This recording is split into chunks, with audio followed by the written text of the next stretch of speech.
was a professional horse rider. I loved her then, until that one day at my accident. Riding was my life. I loved it more than anything in the world. Apart from my brilliant horse, Opal Dreams. She was the best horse ever. We would tackle everything together, and we would never leave one behind.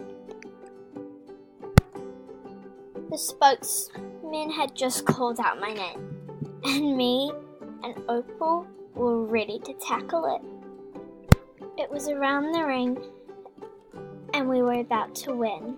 She was going perfectly, taking it all in her stride, clearing all the jumps as if they were nothing, as if they weren't even there.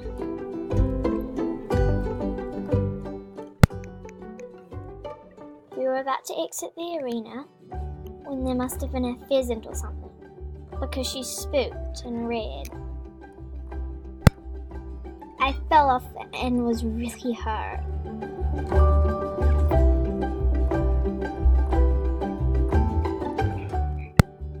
I was transported to hospital, where I spent a couple of weeks recovering. I hated it there. I think my doctor liked me, but it still wasn't the same as being at the stables. I missed my horse. Hello, it's me, Eva, your doctor. We have been given the all clear and you can go home now. Really? Thanks! I was so happy to come home. I couldn't wait to go and see my beautiful horse.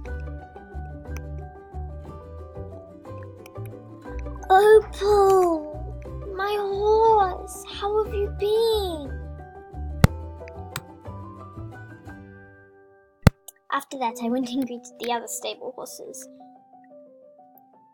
Champ?